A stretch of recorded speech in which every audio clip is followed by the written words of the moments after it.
Friends అందరికీ నమస్కారం. Friends ఇప్పుడైన తర్వాత పిఆర్సీకి సంబంధించి పెన్షనర్ పిఆర్సీకి సంబంధించి మరొక అప్డేట్ అయితే వచ్చింది. సో దానికి సంబంధించిన వివరాలు తెలుసుకుందాం. వీడియో పూర్తిగా చూడండి. అలాగే తప్పకుండా ఛానల్ని సబ్స్క్రైబ్ చేసుకోండి. వీడియోని లైక్ చేస్తే మరింత మందికి ఇన్ఫర్మేషన్ చేరుతుంది. ఉగాది కానుకగా పిఆర్సీ కమిషన్ వేయరు అంటూ అడుగుతూ ఉన్నారు. తమకు ఉగాది కానుకగా పిఆర్సీ కమిషన్ వేయడంతో పాటు 30% మధ్యంతర వృత్తి ఐఆర్ కూడా ప్రకటించాలంటూ ఏపీ ఐకాసా అమరావతి అనుబంధ ఆంధ్రప్రదేశ్ ప్రభుత్వ రిటైర్డ్ ఎంప్లాయీస్ అసోసియేషన్ నాయకులు ప్రభుత్వానికి అయితే విజ్ఞప్తి చేశారు.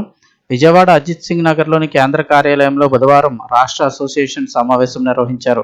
అధ్యక్షుడు పిఎస్ఎస్ ఎన్పి శాస్త్రి మాట్లాడుతూ మంత్రివర్గ ఉపసంఘం సమావేశం అనంతరం ముఖ్యమంత్రి చంద్రబాబు ఇచ్చిన హామీని అమలు చేయాలని కోరారు. ఉద్యోగుల యొక్క ఆరోగ్య కార్డులపై నగదు రహిత వైద్య సేవలు, మెడికల్ క్లెయిమ్స్ ల్యాబ్ రేటు 2 లక్షల నుంచి 5 లక్షలకు పెంచడం, అలాగే జిల్లా పరిధిలోని మెడికల్ రీఎంబర్స్మెంట్ మంజూరు 50,000 నుంచి 1,00,000కు పెంచడం, ప్రాపర్టీ రద్దు జీవోను విడుదల చేయాలని విన్నవించారు. వైద్య ఖర్చులు, బిల్లులు సకాలంలో చెల్లించకపోవడంతో ఎంతో మంది పింఛన్దారులు అప్పుల బారిన పడి బాధపడుతున్నట్టు వివరించారు. వివిధ రూపాల్లో తమకు రావాల్సిన బకాయిలను లెక్కగట్టి తెలియచేయాలన్నారు.